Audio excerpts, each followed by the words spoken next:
Insyaallah hari ini kita bisa bertemu kembali, masih melanjutkan pembelajaran kita dalam materi bahasa Arab ya. Yang mana ini adalah pertemuan kedua kita insyaallah di pembelajaran bahasa Arab. Nah, di pertemuan sebelumnya, suara saya jelas gak ya? Soalnya di Jelas, sini jelas. hujan nih, takutnya Jelas, Pak sinyalnya Ustadz. jelek. Jelas, Ustadz. Jelas ya? Alhamdulillah jelas. Alhamdulillah jelas Ustaz. Rata semua berarti hujan hari ini ya dari Jakarta Iya. ke Bogor semua. Iya. Bahasa Ya, Arab. alhamdulillah. Berarti ini adalah materi kedua kita yang insya Allah akan kita teruskan pembelajaran mengenai bahasa Arab ya. Nah, di pertemuan sebelumnya kita membahas hal-hal yang sifatnya muqaddimah tentang bahasa Arab atau tentang bagaimana cara kita mentadaburi Al-Quran. Karena tentu ketika kita belajar bahasa Arab, tujuan kita itu adalah supaya kita bisa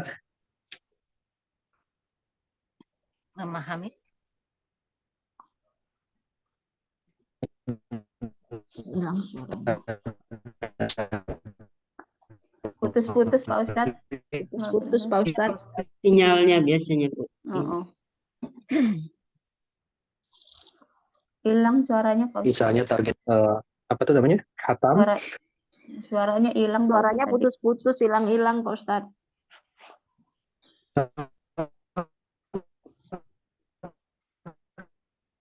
Nggak ada suaranya. Berarti itu ya apa? Sinyalnya. Sinyal. Ya, di dekat gunung apalagi Ustadz kan dekat. Ustadz, Ustadz nggak dengar kita juga. Pak Ustadz ngomong sendiri kali. Udah. Iya. Assalamualaikum Pak Ustadz. Dengar. Hilang. Belum ada ya suaranya ya? Hilang. Nggak ada Pak Ustadz. Tidak bisa, sekarang bisa. Sekarang ada tuh. Sekarang gimana? Ya, ada. jelas. Ada ya? Ya, mudah-mudahan lancar. Berarti udah aman ya sekarang suaranya? Ya, Udah. Ya, kita teruskan.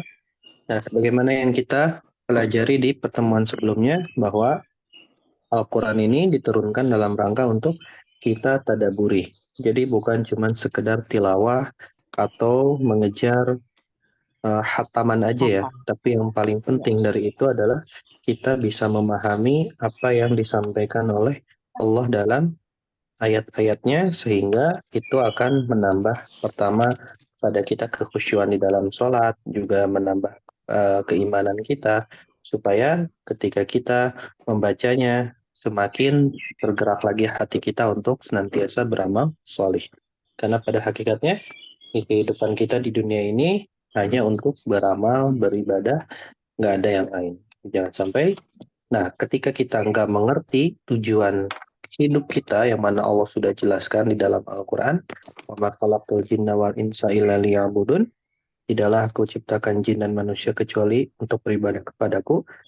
Nah, kalau kita nggak memahami hal ini, biasanya kehidupan itu akan berlalu begitu saja, di mana kebanyakan manusia nantinya akan lalai, akan terlalu memfokuskan pada hal-hal yang tidak bermanfaat bagi dirinya, terutama dalam hal-hal yang sifatnya duniawi, di mana dia terlalu berambisi pada dunia, jago sekali tentang urusan dunia, tapi jahil dan bodoh dalam hal urusan akhirat. Nah, hari ini insya Allah kita akan lanjutkan materi kita, tapi kita masih membahas sedikit berkenaan dengan bagaimana ragam-ragam ilmu untuk mentadabburi Al-Quran. Nah, salah satunya kan kemarin ada ilmu bahasa Arab, yang mana di dalam bahasa Arab ternyata kita juga bisa mentadabburi Al-Quran melalui ilmu tersebut. Nah, kemudian selanjutnya ini masih tentang bahasa Arab. Dalam bahasa Arab itu ada namanya fi'il taroji. Ada namanya fi'il taroji. Fi'il taroji itu apa? Ada yang tahu? Baru dengar Pak Ustadz. Fi'il taroji itu adalah kata kerja yang ketika kata kerja itu digunakan, maksudnya itu untuk suatu harapan. Kayak kalau kita tuh mudah-mudahan, itu kan sebuah harapan. Nah, salah satu fi'il taroji dalam bahasa Arab itu ada namanya asa. Jadi ketika seseorang itu berharap pada sesuatu, dia biasanya akan mengungkapkan dengan kata asanya dulu. Dia akan mengungkapkan dengan kata asa. Kenapa? Karena dia sedang berharap. Karena dia sedang berandai-andai. Mudah-mudahan hal yang dia harapkan itu akan segera terjadi. Nah, ini dari sisi bahasa Arab. Tapi dalam Al-Quran, kadang fi'il taroji ini itu mempunyai makna kebalikannya. Ketika fi'il taroji, atau dalam hal ini kata asa, itu digunakan oleh Allah di dalam firman-firmannya, ini akan mempunyai makna yang terbalik. Terbalik itu maksudnya, kalau digunakan oleh manusia, itu artinya sebuah harapan. Tapi kalau digunakan oleh Allah, dalam firman-firmannya, itu bermakna kebalikannya. Dalam artian hal itu akan benar-benar terjadi. Kalau tadi kan, kalau manusia yang menggunakan sebuah harapan, tapi kalau Allah yang berfirman menggunakan asa, itu akan benar-benar terjadi. Contoh ya, misalnya kita ada di surat An-Nisa misalnya, di ayat 99. Atau jangan surat An-Nisa, yang surat Al-Isra aja, di mana dalam surat Al-Isra ayat 79 Allah berfirman, "Wa minal laili fatahajjad bihi nafilatan lak asa ayyab'atsaka rabbuka maqaman mahmuda." Nah, di sini Allah menggunakan lafaz asa. Apa maknanya? Di ayat ini, di ayat surat Al-Isra ayat 79, Allah berfirman, "Dan di sebagian malam bangunlah untuk melaksanakan tahajud sebagai tambahan bagimu." Asa, nah di sini asanya coba sambil dibuka ya. Kalau bisa sambil dibuka, kita sambil bedah maknanya supaya kita ngerti nih maksud dari ayat ini. Surat Al-Isra ayat 79. Surat Al-Isra ayat 79. Surat keberapa ya Pak Ustadz? Lupa. 17. Ya, Surat Al-Isra surat 17 ayat 79.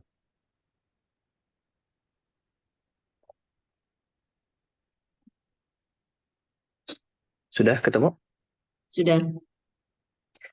Nah, Dan di pada sini di ayat 79 Allah berfirman, "Wa minal laili fatahajjad bihi nafilatan lak," dan pada sebagian malam kata Allah, lakukanlah salat tahajud sebagai suatu ibadah tambahan bagimu. Asa. Nah, di sini kata asa, ada kata asa. Asa ayyab'atsaka rabbuka maqaman mahmuda. Nah, asa itu diterjemahkan dengan mudah-mudahan. Karena memang asa ini kan masuk dalam kategori fi'il taroji. Fi'il taroji itu apa? Fi'il yang memang diperuntukkan untuk sebuah harapan. Tapi ketika Allah yang berfirman di sini, asa di sini udah bukan lagi taroji, udah bukan lagi sebuah harapan, tapi suatu hal yang akan benar-benar terjadi.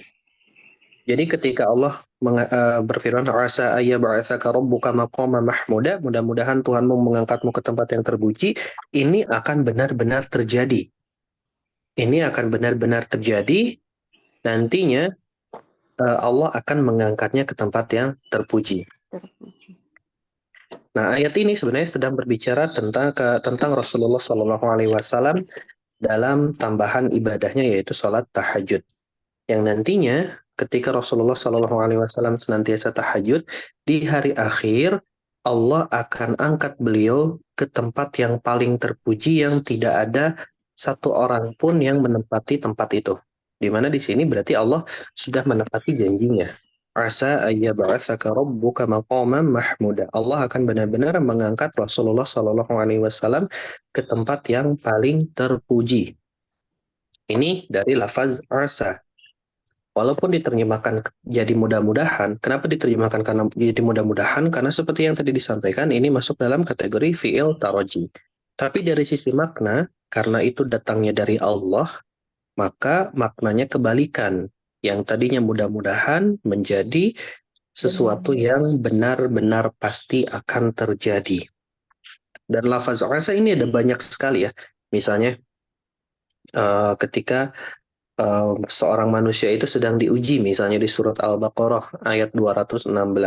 Kutiba alaikumul qitalu wa huwa kurhul lakum, diwajibkan atas kamu untuk berjihad, sedangkan jihad itu adalah sesuatu yang kamu benci. Wa asa an takrahu syai'aw wa huwa khairul lakum. Nah, bisa jadi Jadi mau mandi aja, nanti mama bakarin. di mute ya, Ya udah. tolong di mute. Jadi Ibu tolong di mute ya, jangan menyalakan mikrofonnya, jadi suaranya terdengar itu. Ya. Soalnya ini direkam. Jadi kalau udah nyalain langsung matiin. Wa asa an takrahu syai'aw wa huwa khairul lakum. Bisa jadi sesuatu yang kamu benci itu ternyata sesuatu yang baik bagi kamu. Wa asa an tuhibbu syai'aw wa huwa syarrul lakum.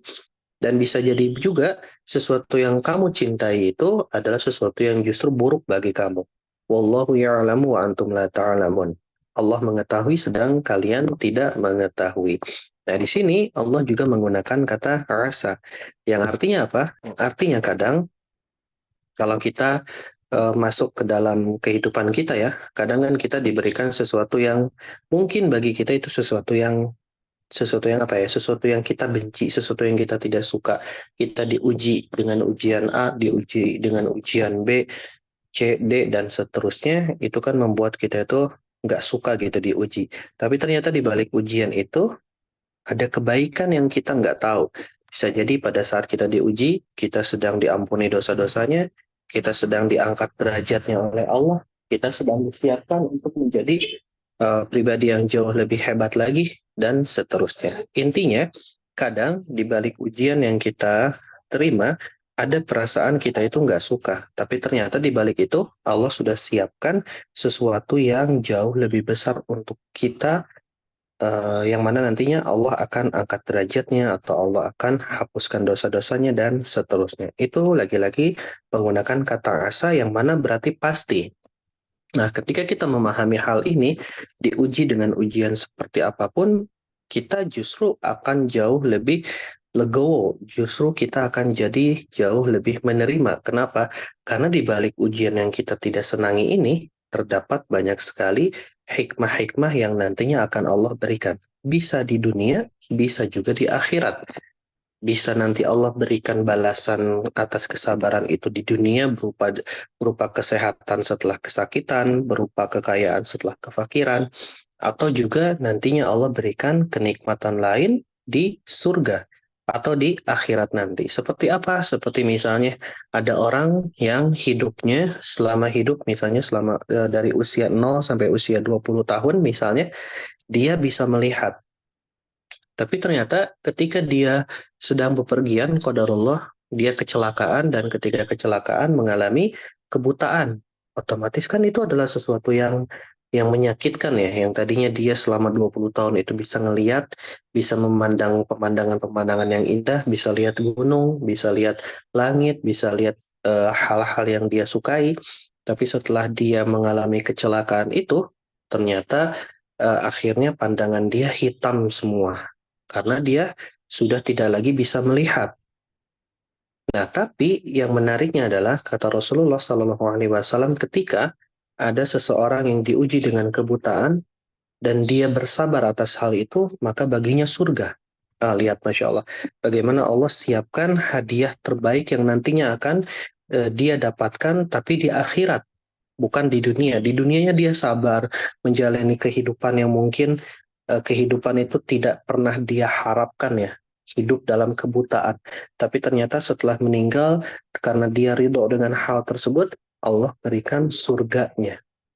Itu kan sesuatu yang mahal sekali, sesuatu yang nggak mungkin bisa kita dapatkan oleh kerja keras kita. Dalam artian ketika kita ngumpulin uang, kita kan nggak bisa membeli surga.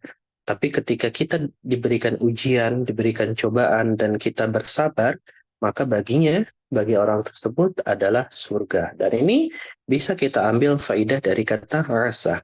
Dan banyak sekali ya kata rasa-rasa ini di dalam Al-Quran. Contoh lagi misalnya di surat At-Taubah misalnya. Di surat At-Taubah ayat ke-18. Di mana di surat tersebut Allah sedang membicarakan tentang orang-orang yang senantiasa memakmurkan masjid.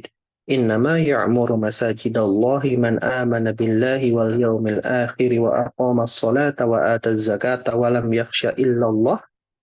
Sesungguhnya yang memakmurkan masjid, sesungguhnya yang memakmurkan masjid Allah hanyalah orang-orang yang beriman kepada Allah dan hari akhir, serta tetap melaksanakan sholat, menunaikan zakat, dan tidak takut kepada apapun kecuali kepada Allah.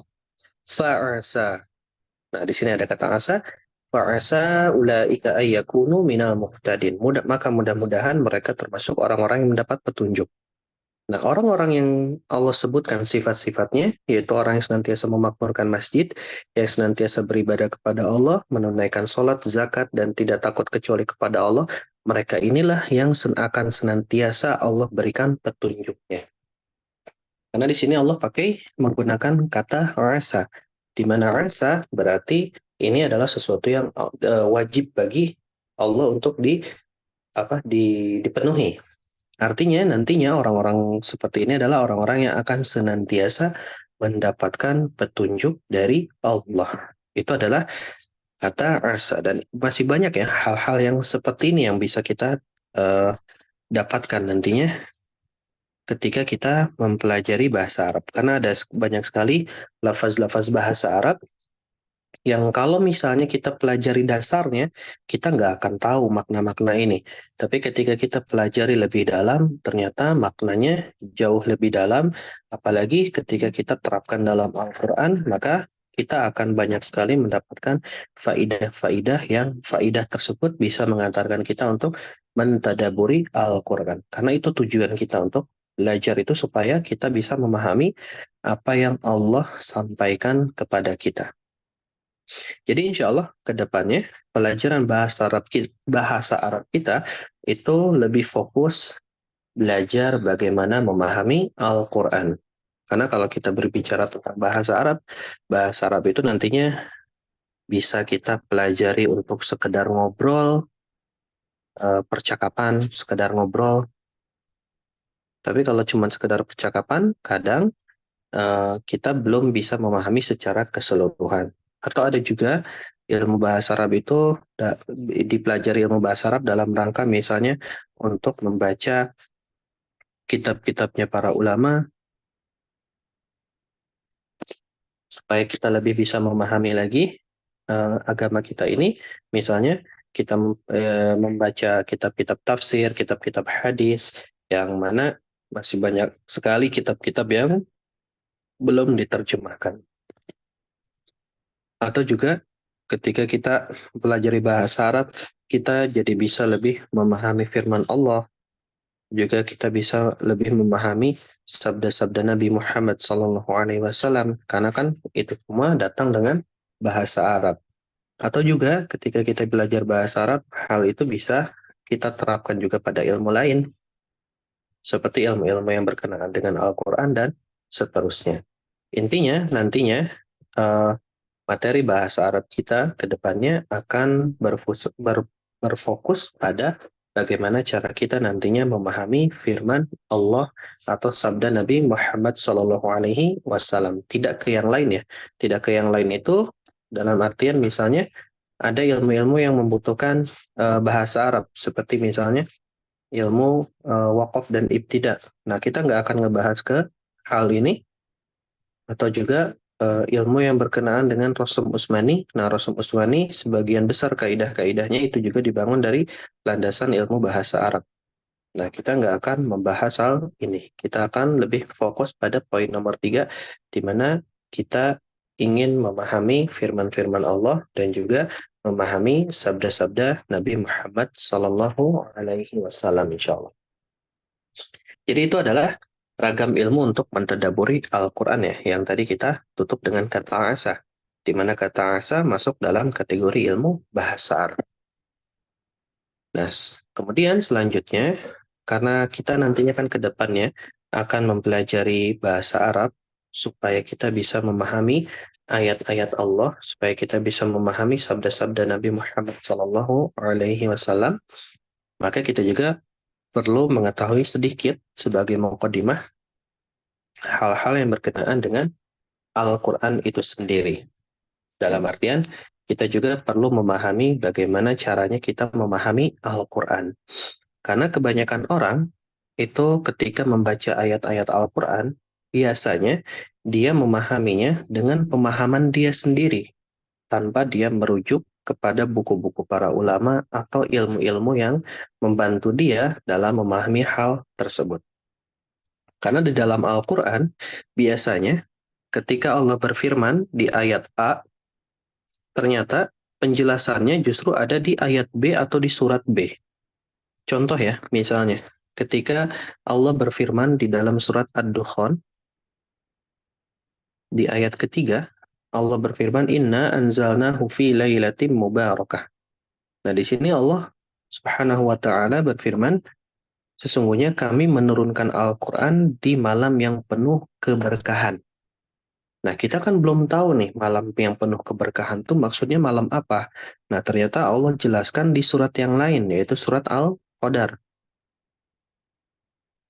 Di ayat pertama, Inna anzalnahu fi lailatul qadar.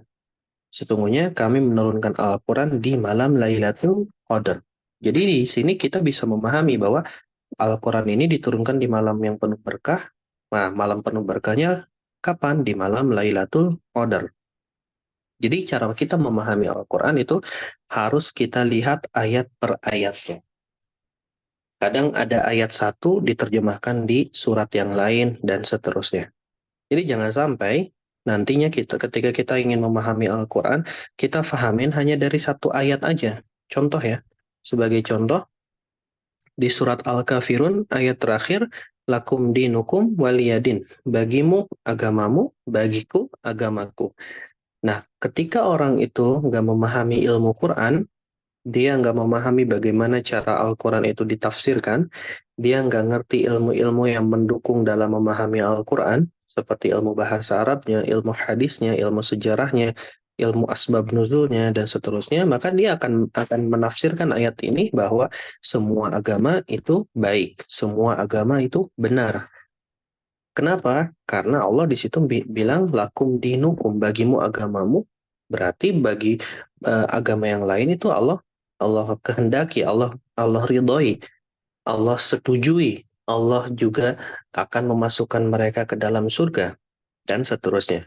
Karena ini adalah hal-hal yang banyak sekali jadi syubhat ya. Syubhat itu apa? Syubhat itu sesuatu yang disebarkan oleh orang-orang yang tidak bertanggung jawab supaya banyak kaum muslimin itu tersesat. Supaya banyak kaum muslimin itu tidak berada pada jalan yang seharusnya. Akhirnya mereka menganggap bahwa oh karena semua agama itu sama, jadi ngapain saya harus capek-capek ngikutin eh, tata cara ibadahnya orang Islam. Karena orang Islam kan seharinya harus sholat 5 waktu. Subuhnya pagi banget, isanya malam, atau kalau mau tahajud, tahajudnya juga sepertiga malam, dan seterusnya.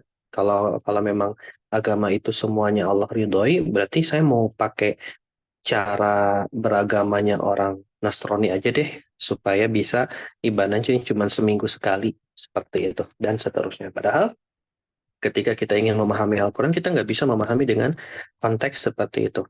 Kita harus melihat apa yang dimaksud dengan ayat ke-6 ini, dan kita harus lihat secara utuh kisahnya ini sedang berbicara tentang apa, dan seterusnya. Makanya, kalau kita masih buta sekali dalam ilmu agama, terutama dalam ilmu Quran, jangan pernah coba sekali-kali menerjemahkan Al-Quran tanpa ilmunya. Karena banyak sekali orang-orang yang tersesat karena mencoba-coba dalam hal ini, mencoba-cobanya juga bukan di bawah bimbingan para ulama atau di bawah bimbingan para orang-orang yang berilmu, tapi mencobanya cuma sekedar coba-coba aja gitu sama orang-orang yang satu kelompok yang ternyata kelompok itu juga pada nggak ngerti ilmu Quran. Nah, ini yang bahaya. Akhirnya apa? Akhirnya muncul kesimpulan-kesimpulan yang aneh yang belum pernah ada gitu kesimpulan tersebut dalam menafsirkan ayat tersebut. Sebagai contohnya tadi di bagian surat Al-Kafirun. Padahal sudah jelas sekali di surat Al-Kafirun itu awal ayatnya Allah langsung berfirman, "Qul ya ayyuhal kafirun." Katakanlah wahai Muhammad kepada orang-orang kafir. Di sini udah jelas Allah mengatakan kepada orang-orang kafir. Allah sudah jelas sekali mengatakan dengan lafaz kafir. Yang artinya ayat 1 sampai ayat terakhir ini masih berhubungan. Apalagi kalau kita memahami asbab nuzulnya, itu akan semakin jelas lagi maksud dari ayat ini tuh apa, dan seterusnya. Jadi seperti itu. Jadi ketika kita ingin memahami Al-Quran, jangan sampai kita fahamin dengan pemahaman kita pribadi. Kita harus merujuk kepada tafsiran para ulama, maksudnya apa, dan seterusnya. Karena pernah juga terjadi, ada salah satu jamaah waktu itu pernah bertanya kepada saya, Ustadz, saya pernah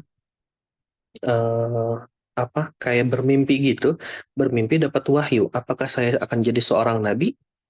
Nah, pernah ada pertanyaan seperti itu. Kenapa? Karena dia beranggapan bahwa jadi dia tuh pernah salah baca ayat. Cuman saya lupa ayatnya di ayat yang mana.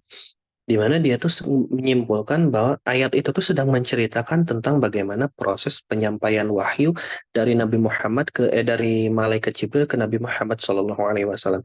Cuman dia memahaminya dengan pemahaman dia sendiri, di mana berati kalau seperti ini saya juga bisa mendapatkan wahyu. Akhirnya dia merasa bahwa dirinya akan menjadi nabi dan seterusnya. Ini kan sangat-sangat mengerikan ya ketika kita memahami Al-Quran tanpa pembimbing gitu. Akhirnya malah kemana-mana. Dan disitulah biasanya setan akan bermain. Setan akan semakin menjerumuskan manusia yang akhirnya semakin jauh lagi. Makanya nggak heran di Indonesia tersendiri itu banyak sekali orang-orang yang mengaku Imam Mahdi lah, mengaku Nabi lah, dan seterusnya. Kenapa? Karena dia beranggapan dengan tafsiran-tafsiran yang salah atau tafsiran-tafsiran yang tidak mendasar. Itu salah satu contohnya.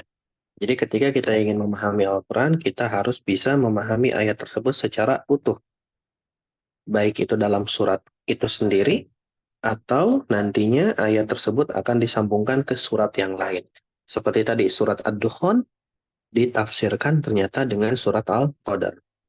Yang mana di surat Ad-Dukhan menceritakan tentang Al-Quran itu diturunkan di malam yang penuh berkah, dan ternyata di surat Al-Qadar itu dijelaskan bahwa malam yang penuh berkah itu adalah malam Lailatul Qadar. Karena salah satu cara menafsirkan Al-Quran adalah ayat Quran, ayat kita tafsirkan lagi ke ayat. Selama ayat tersebut punya makna yang sama. Contoh lain misalnya, ada di surat Hud, wa amtorna 'alaiha hijaratan min sijilin mandud. Nah, di sini Allah berfirman, wa amtorna, dan kami hujani mereka bertubi-tubi. Maksudnya ini sedang bercerita tentang kisah Nabi Lut, dan kami hujani mereka bertubi-tubi dengan sijil dan mandud. Dengan sijil dan mandud. Sengaja saya nggak terjemahkan dulu. Dengan sijil dan mandud. Nah, ternyata sijil di sini diterjemahkan dengan batu yang terbuat dari tanah. Di mana kita bisa tahu ternyata ada di surat Az-Zariyat ayat 33. Linursila 'alaihim hijaratan min tin. Nah, di sini Allah menjelaskan kisah bagaimana kaum Nabi Lut itu dibinasakan, di mana dikirimkan kepada mereka itu, dihujani kepada mereka itu hujan-hujan yang terbuat dari batu batu dari tanah yang terbakar. Jadi seperti itu ya, bagaimana cara kita memahami Al-Quran, ayat akan difahami, ayat akan diterjemahkan dengan ayat lagi. Atau nantinya juga ada ayat yang diterjemahkan dengan dengan hadis Nabi Muhammad SAW. Ada juga nanti ayat yang ketika ayat tersebut belum ada di Al-Quran itu sendiri, atau Nabi Muhammad SAW belum menerjemahkannya atau belum menafsirkannya, nantinya rujukan selanjutnya kita harus melihat nih bagaimana tafsiran para sahabat Nabi Muhammad SAW. Kenapa merujuk ke tafsiran para sahabat? Karena mereka lah yang menyaksikan secara langsung proses penurunan Al-Quran. Nah, ketika misalnya para sahabat juga kita nggak kita temui, nanti kita akan lihat dari bagaimana para ulama kita menafsirkan Al-Quran dan seterusnya. Jadi ketika kita ingin memahami satu ayat itu prosesnya panjang. Kalau sekarang sih kita sebagai orang awam kita bisa melihat dari buku tafsirnya. Misalnya kita buka tafsir Ibnu Katsir atau kita buka tafsir Imam At-Tabari atau kita buka tafsir Imam Al-Qurtubi, itu semua sudah dijelaskan tuh bagaimana metodologi para ulama kita menafsirkan ayat ke hadis, ayat ke perkataan para sahabat, ayat ke perkataan para ulama dan seterusnya. Atau kalau kita pengennya membaca ayat-ayat tersebut itu ringkas dalam artian pengen langsung ke intinya, ada juga tafsirnya. Seperti misalnya tafsir Al-Muyassar yang sekarang sudah diterjemahkan atau tafsir As-Sa'di, di mana dalam dua kitab tafsir tersebut itu dijelaskan makna-makna Al-Quran secara ringkas, tapi sumbernya jelas.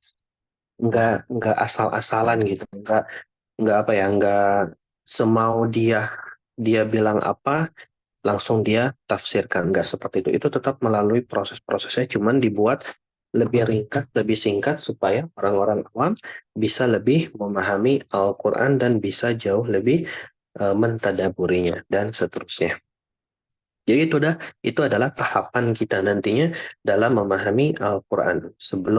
Ketika kita sudah mempelajari bahasa Arabnya, kita maknai nih ayat per ayatnya, dan terus nanti dari ayat tersebut, misalnya dari sisi bahasa Arabnya nggak ketemu, wah berarti nanti kita akan ngerujuk ke ayat yang lain, ayat ke hadis yang lain, ayat ke perkataan para sahabat, dan seterusnya. Supaya kita bisa memahami Al-Qurannya dengan pemahaman yang benar, pemahaman yang utuh, pemahaman yang tidak kemana-mana, atau pemahaman yang tidak melenceng. Insya Allah, wallahu a'lam. Jadi seperti itu gambaran ke depannya. Nah, sebelum kita lanjut, ada yang mau ditanyain dulu, Kak?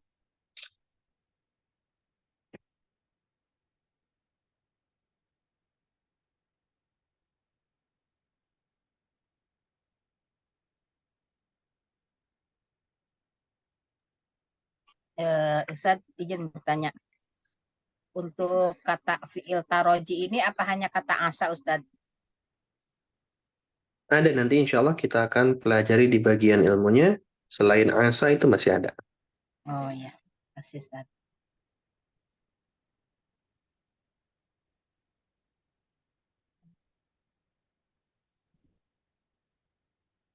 Nggak ada ya?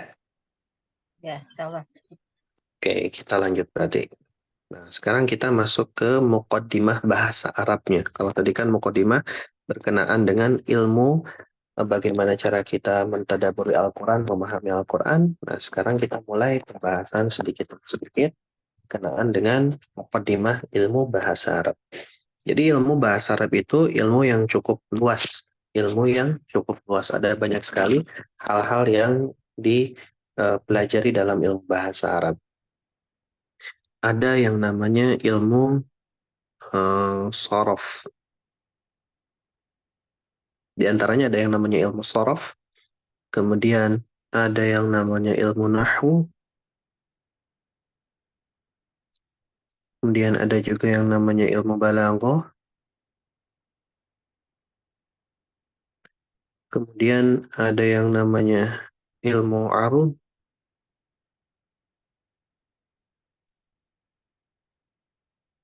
Kemudian satu lagi bisa. Ini ada banyak ya, cuman kita singkat ilmu. Satu lagi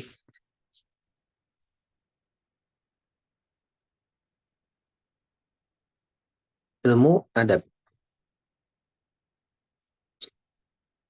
Jadi ada banyak sekali sebenarnya ilmu-ilmu yang berkenaan dengan bahasa Arab, dan ringkasnya salah satunya ini saya sebutkan ada 5 aja. Tapi yang biasanya nanti akan dipelajari itu di poin nomor 1, poin nomor 2, dan poin nomor 3.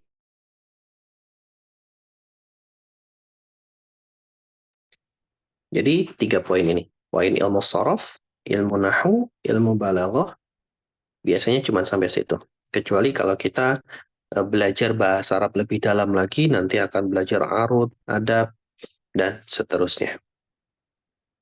Nah, kita bahas 3 poin.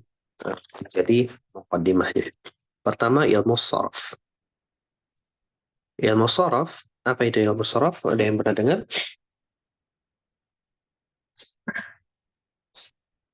Ilmu yang mempelajari tentang bentuk apa ya? Bentuk kata apa? Gimana Ustaz? Lupa. Kenapa beda? Bentuk kata. Kenapa? Ilmu yang mempelajari tentang bentuk kalimat. Masih kurang tepat. Belum ya? Ilmu tata bahasa Arab gitu. Iya, tata tentang apa maksudnya? Tata bahasanya Arab. Iya, tentang apanya? Karena Tentang dari sorof, tentang nahu, dan balago itu mempelajari tata bahasa Arabnya. oh, tentang perubahan bentuk-bentuk kata-kata kata kerja umpamanya salah satunya. Ya, jadi ilmu sorof Perubahan. itu adalah ilmu yang mempelajari perubahan kata. Ilmu sorof itu adalah ilmu yang mempelajari perubahan kata. Contoh, kata Muhammad. Kata Muhammad. Contoh kata Muhammad. Nah, kata Muhammad ini kalau kita bedah dan kita cari asal-usulnya, nantinya akan ketemu, karena kata Muhammad ini masuk dalam kategori isim maf'ul. Nah, kalau kita bedah untuk mencari tahu asal-usul kata Muhammad, itu nanti kita akan ketemu kata aslinya adalah Hammadah, di mana ini adalah fi'il madinya. Kemudian nanti masuk ke fi'il mudhari'nya yuhammidu. Kemudian nanti masuk ke masdarnya tahmidan. Kemudian nanti masuk ke uh, isim fa'ilnya Muhammidun. Kalau tadi kan Muhammadun, ini jadi Muhammidun isim fa'ilnya. Isim maf'ulnya ya Muhammadun. Kemudian fi'il amarnya Hamid, fi'il nahnya la tuhammid, dan seterusnya. Intinya ini adalah ilmu yang mempelajari perubahan kata.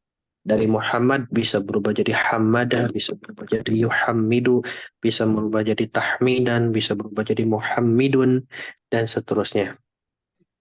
Atau misalnya kalimat lain. Dari kata nazala misalnya. Nanti dari kata nazala itu nanti bisa berubah jadi nazala pakai tasydid, bisa berubah jadi anzala, bisa berubah jadi tanazzala. Manazala tuh masdar ya Ustadz. Jadi ada jadi apa? Ada nazala, ada nazzala, ada anzala, ada tanazzala. Dan ini semua kalau kita perhatikan kan dari nazala, ketika jadi nazzala cuman bertambah tasydid. Tapi artinya bisa beda. Dari nazala ke anzala cuman berubah nunnya jadi sukun, ketambahan hamzah. Jadi anzala, tapi artinya juga jadi berbeda. Begitupun tanazzala dengan nazala. Beda. Beda bentuknya dan artinya juga beda. Jadi antara perubahan satu dengan perubahan kedua, perubahan ketiga, dan perubahan-perubahan seterusnya itu mempunyai arti yang berbeda, mempunyai makna yang berbeda. Makanya ada sebuah kaidah, ziyadatul mabna tadullu ziyadatul ma'na. Bertambahnya apa? Mabna itu kayak ada tambahan huruf atau tambahan tasydid, itu menunjukkan bahwa di dalamnya juga mempunyai tambahan dalam bentuk maknanya. Jadi ada tambahan makna di situ. Ziyadatul mabna tadullu ala ziyadatil ma'na. Penambahan susunan pada katanya menunjukkan adanya penambahan dari sisi maknanya.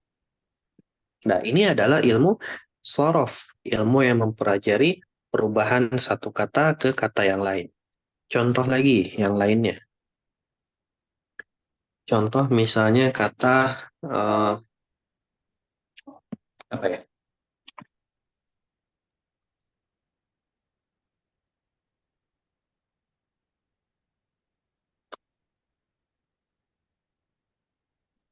Kufur umpamanya, kufur, kafaro. Kenapa? Kafaro atau ke arah kafaro, kufur gitu loh. Kafaro, Oh iya, kataba, kafaro. Ini mau diangkat.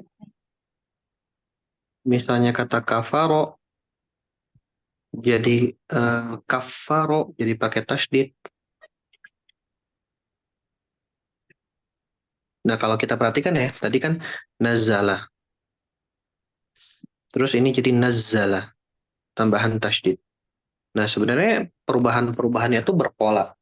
Ada yang bertambah dengan tasdid, ada yang bertambah dengan hamzah, ada yang bertambah dengan sin, hamzah wasol, dan seterusnya. Intinya ada polanya untuk kita tahu mana huruf tambahan dan huruf yang bukan tambahan. Dan ini semua dipelajari dalam ilmu yang namanya ilmu sorof. Jadi ilmu sorof itu adalah ilmu yang mempelajari perubahan kata ke kata yang lainnya. Dan ketika kata satu ke kata yang lainnya berubah, itu nantinya akan ada perubahan dari sisi maknanya. Jadi kayak nazala ke nazala, kafaro ke kafaro, itu ada perubahan makna-makna yang lainnya. Atau juga nanti kayak kata gofaro dengan istagfaro, itu punya makna yang beda. Istighfar, kalau kita sering bilang tuh. Nah, gofaro dengan kata istagfaro, Baru. nah ini punya makna yang beda lagi. Walaupun sama-sama punya kata gofaronya. Tapi ketambahan ketambahan hamzah wasol satu, ketambahan sin, ketambahan ta. Ini sudah punya arti yang berbeda. Jadi itu adalah ilmu sorof. Paham nggak maksudnya? Apa itu ilmu sorof? Ya, insya Allah paham. Insya Allah, fahimna Ustaz. Ya, yang lainnya. Yang belum pernah belajar bahasa Arab di sini siapa? Saya Ustaz. Bu Afani jelas maksudnya? Insya Allah Ustaz. Oke, insya Allah jelas ya. Baru Insya Allah. sedikit, Kenapa? baru sedikit belajarnya. Lama-lama jadi bukit, Bu. Insya Allah. Insya Allah. Oke, berarti ini nggak ada pertanyaan ya? Kita lanjut ya. Ya, Ustaz. Oke. Nah, itu adalah ilmu sorof. Nah, kita sekarang masuk ke ilmu nahu. Yang kedua. Nah, kita jelasin dua jenis ilmu aja dulu ya. Yang lainnya nanti. Nah, ya sekarang yang ilmu nahu. Apa itu ilmu nahu? Nah, yang udah pernah belajar apa nih ilmu nahu? Kalau ilmu sorof kan tadi perubahan kata ke kata yang lain. Nah, kalau ilmu nahu itu apa? Ini grammarnya Ustaz, tata bahasanya. Contohnya? Contohnya. Contohnya, Ahmadu, apa ya? Ah, ini deh, ah, Baitul Kabirun. Seperti itu ya. Belum, masih belum. Baitul Kabiru. Belum ya? Belum. Kalau itu masih Kayak, susunan kata aja itu. ya susunan kata.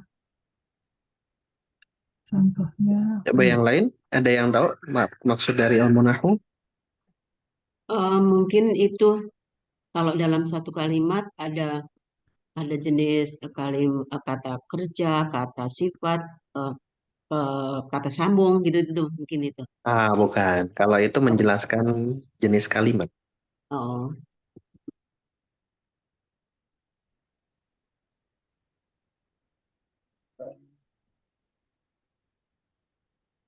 Yang apa? Yang membuat perubahan bentuk kata Ustaz. Bentuk kata tadi dong, sorof. Tadi sorof bentuk kata ya.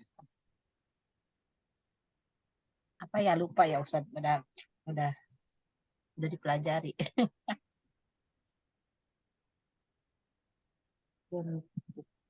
Oke, nggak ada yang tahu. Jadi ilmu nahwu itu adalah ilmu yang mempelajari perubahan akhir harokatnya. Itu bukannya i'rab, Ustadz. Apa? I'rab. Kenapa Ibu? I'rab kalau perubahan akhir kata. Itu bukannya ilmu Iya, i'rab i'rab. itu mempelajari perubahan akhir kata dan itu masuk dalam ilmu nahwu. Oh iya.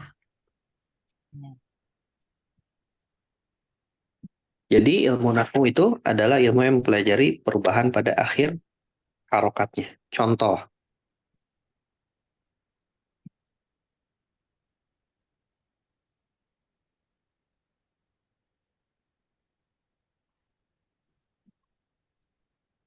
nah saya tulis harokat akhirnya ya. Ja'a Muhammadun.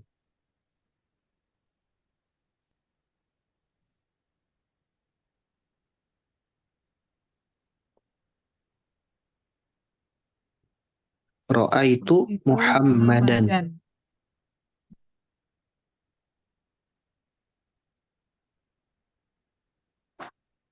Apa tuh? Marortu bi Muhammadin. Iya, marartu bi Muhammadin. Nah, lihat harokat pada Muhammadnya. Yang pertama Muhammadun, yang kedua Muhammadan, yang ketiga Muhammadin. Perubahan pada harokatnya. Kalau tadi kan ilmu sorof itu kita cari asal usul kata Muhammad itu apa. Ternyata ketemu kata hammada. Kemudian dirubah lagi jadi yuhammidu. Dirubah lagi jadi tahmidan. Dirubah lagi jadi muhammidun. Berubah lagi jadi muhammadun. Dirubah lagi jadi hamid dan seterusnya. Jadi dari satu kata Muhammad bisa kita buat bentuk-bentuk yang lain.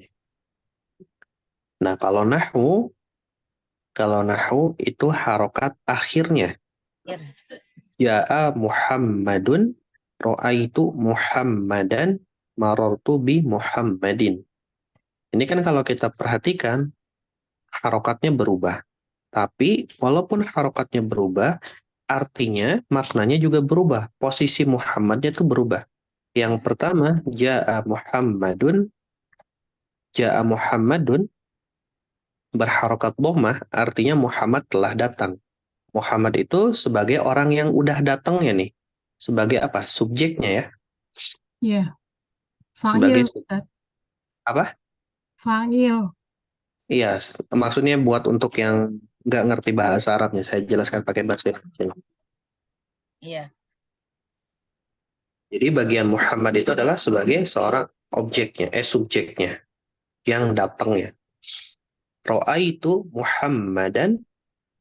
Nah, Ro'aitu Muhammadan artinya aku tadi lihat Muhammad. Nah, berarti Muhammad ini udah bukan jadi subjek, tapi jadi objek.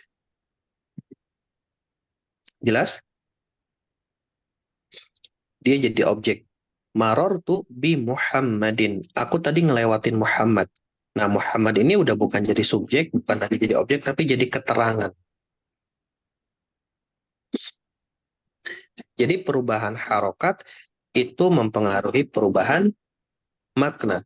Makanya ketika misalnya kita baca Al-Quran dan harokat yang kita baca salah, misalnya an'amta alaihim, kita baca an'amtu alaihim, itu udah beda arti. Siratal ladzina an'amta, yaitu jalan yang telah engkau beri nikmat kepadanya, engkaunya ini kembali kepada Allah. Tapi kalau kita baca an'amtu, yaitu jalan yang telah aku beri nikmat. Jadi seolah-olah kita yang manusia yang memberikan sebuah hidayah. Dari harokat bisa mempengaruhi perbedaan dari sisi makna.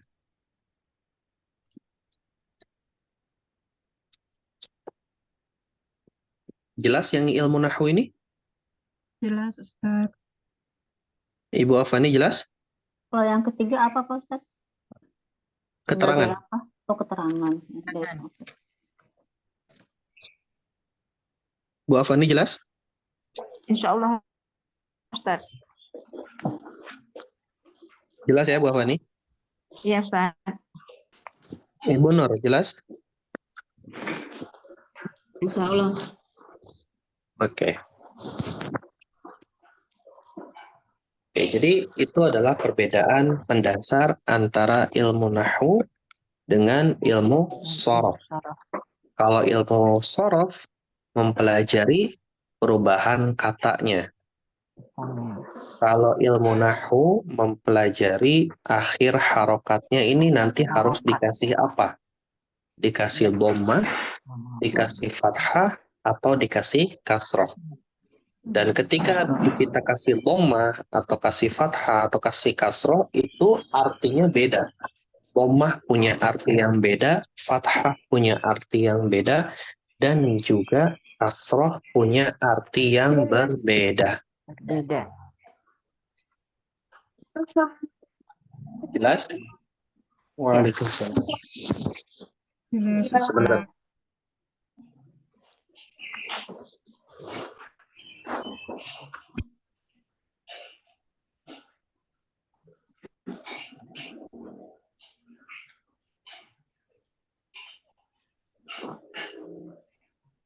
Oke, jadi seperti itu. Kita masuk contoh ya. Kita cari contoh misalnya. Nah, kita coba lihat surat An-Nasr. Surat Al-Nasr. Ayat berapa? Ayat Surat 1 berapa aja. Ustadz? Surat 110. Idza ja. Oh iya. Ya, Ustaz.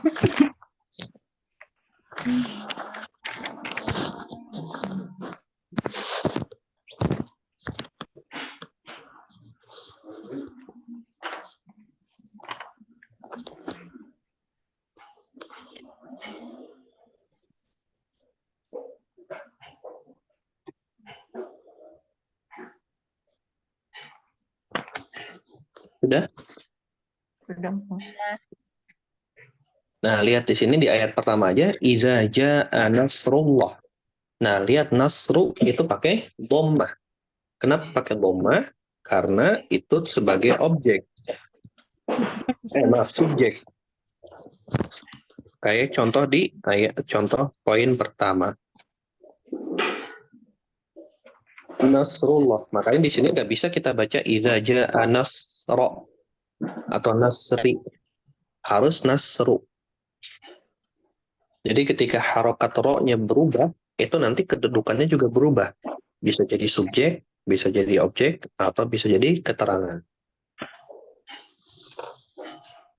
Begitupun misalnya di ayat keduanya, waro'aitan nasa.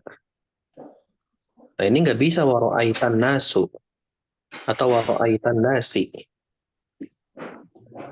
Kenapa? Karena waro'aitan nasa di sini posisinya sebagai objek. Poin kedua. Yang poin kedua nih.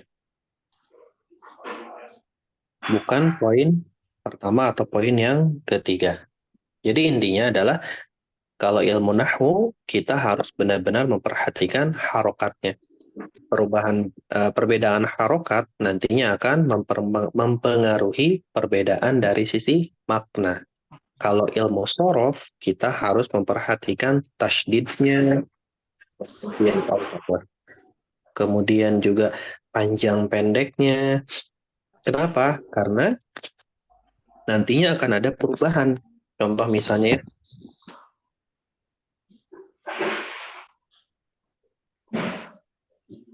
misalnya apa ya?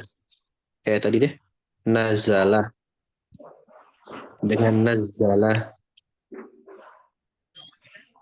Ini ketika misalnya kita cari ayat yang pakai nazalah ya.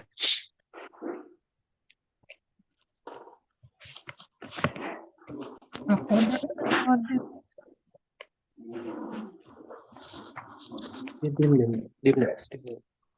Al-Qurannya Ustaz.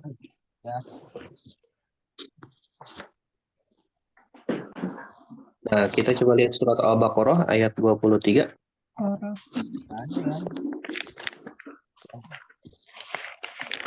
Al-Baqarah ayat 23.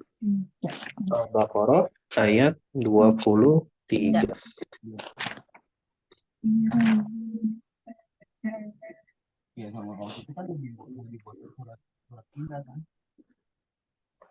Ketemu? Wa in kuntum Ustaz. Ya. Nah, di situ coba lihat wa in kuntum fi raibim mimma nazzalna. Nah, zainya di situ ada tasydid. Itu kalau kita baca wa in kuntum fi raibim mimma nazzalna, tasydid yang dihilangkan udah berubah arti. Nah, kalau tasydid yang dihilangkan itu masuk ke ilmu sorof.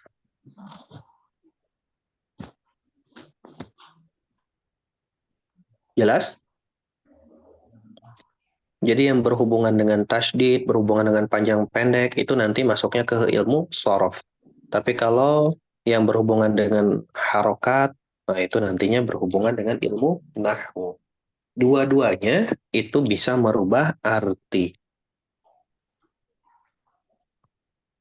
Jelas sampai sini? Atau ada yang ingin ditanyakan dulu?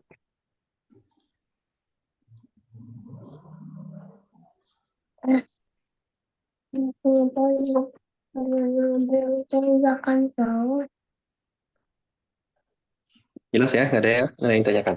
Ustaz, yang berhubungan dengan sorof apa tadi contohnya? Tasydid atau panjang pendek? Kalau yang itu apa nahu? Harokat.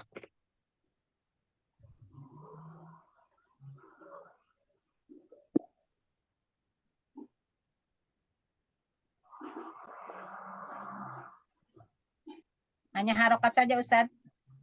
Iya, harokat. Ya, sudah Ustaz.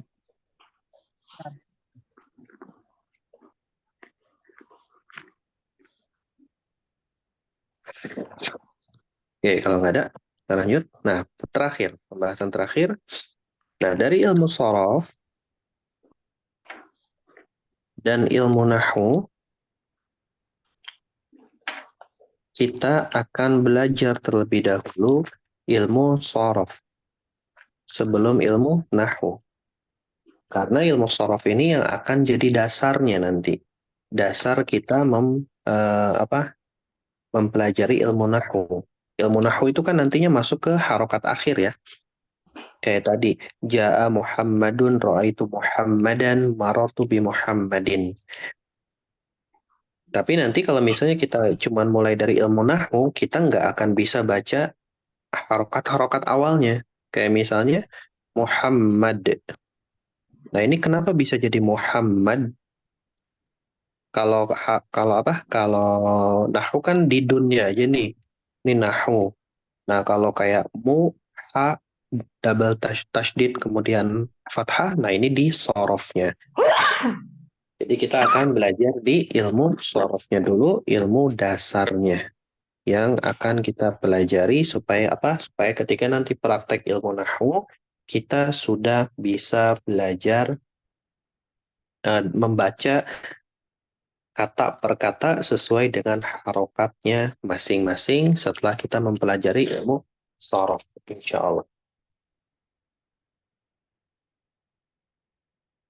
Ya, jadi itu aja materi kita hari ini. Di sini ada yang ingin tanyakan? Ustaz, Ustaz, kalau sudah belajar nahu sorof, kira-kira bisa baca kitab gundul nggak ya Ustaz? Atau ada ilmu Tergantung. yang lain? Itu semua kembali ke masing-masing orang ya. Karena yang jadi patokan itu adalah bukan selesai belajarnya, tapi dia ngerti apa enggak apa yang dia pelajari dan seberapa banyak dia praktik. Baik Ustaz. Pak Ustadz, Sebanyak ini ya. saya juga kan belajar baru sedikit-sedikit Pak Ustadz, jadi masih masih kayaknya merasa bingung ribet, tapi jadinya kalau bisa pelan-pelan aja ya Pak Ustadz, jangan banyak-banyak terbingung. Ya, insya Allah kita pelan-pelan, Bu. Kita sedikit-sedikit, makanya dari tadi ketika kita mulai masuk ke bahasa Arab, saya jelasin sedikit, ada yang tanyain nggak? Sedikit, ada yang tanyain nggak? Supaya jangan sampai saya ngomong-ngomong, ternyata malah nggak ada yang paham. Ya, betul. Ya, Bu Afani ada temennya Bu Afani, aku juga masih keder. Mau Aku udah ditanya, belajar, saya belum sama sekali Bu. mau Banyak nanya pertanyaan belum tahu apa apa ya, yang mau Ustadz, ya? ditanya, soalnya Ustadz. Masih nerima aja dulu Ustadz yang dijelaskan ngerti, tapi nanti Iya, kita terima aja dulu. dalam prakteknya nanti yang mungkin lebih ini lagi, nanti lebih dalam lagi. Iya, insya Allah. Nanti Lebih ngerti prakteknya lagi akan nanti. kita lebih Lebih paham ngerti maksudnya kayak lagi. gitu.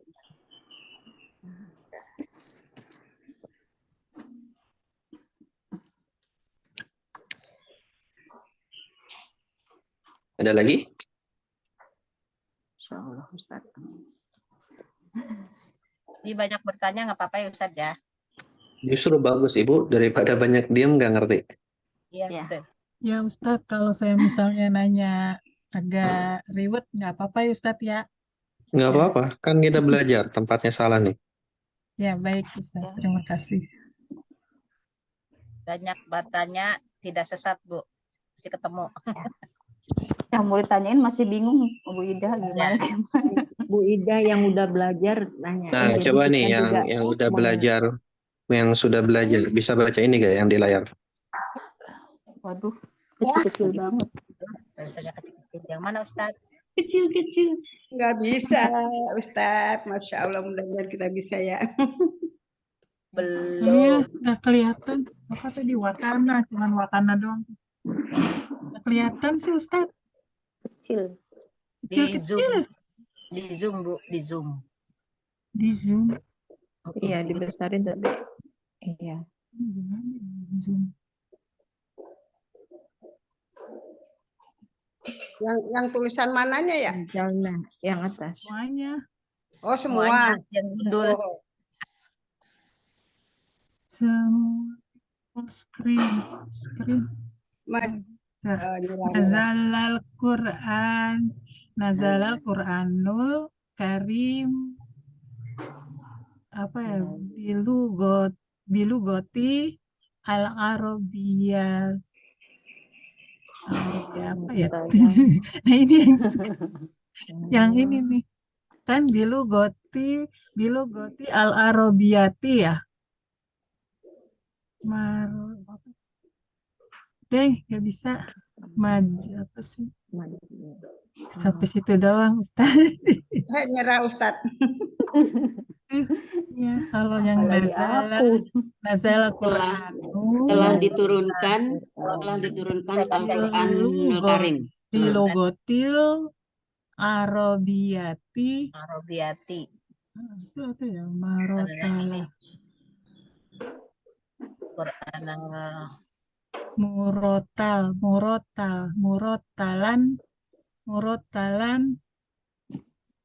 apa? Udah itu aja. Nah, ini kalau misalnya kita nggak ngerti ilmu sorof, kita akan bingung baca setelah kata al-arabiyah. Dibacanya marottalan, mirottalan, morottalan, atau apa? Murotalan kali ya? Iya, morottalan. Iya. Kalau bilu gotil Arabiyati itu karena dia majrur terus tapi mudhof ilaih ya Ustadz ya? Iya. Iya.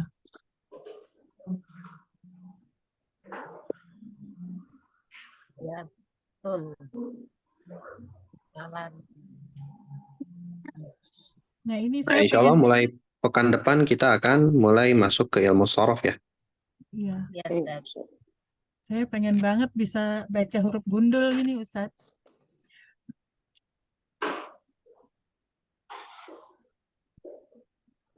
Ada lagi yang ingin tanyakan?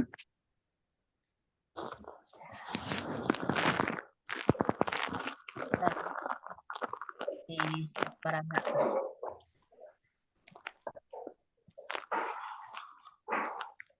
Nggak ada ya?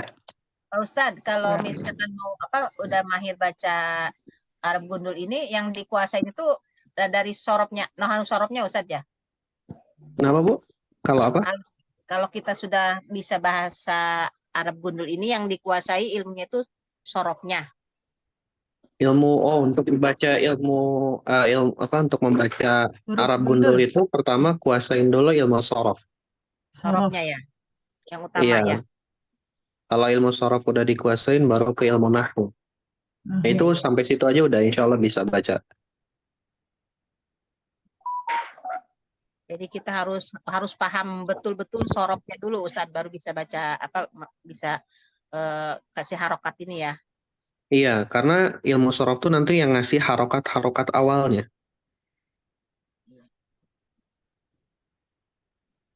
Tapi kan harokat juga dilihat dari bentuk itunya Kalau nahwu itu di akhirnya.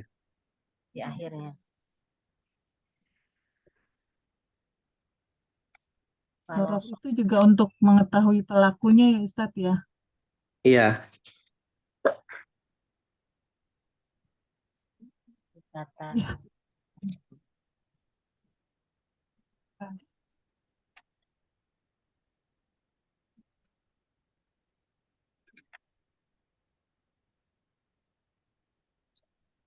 oke, kalau nggak ada lagi, saya kembalikan ke Ibu Dwi deh.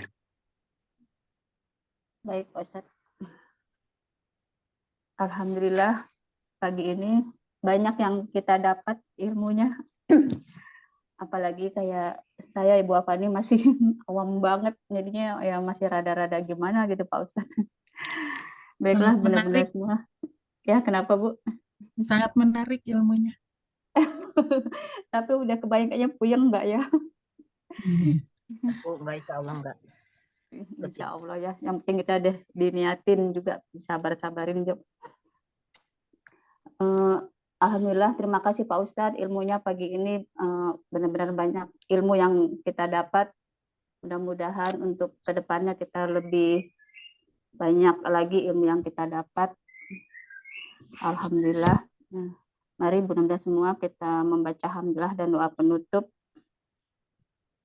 Alhamdulillahirabbil alamin.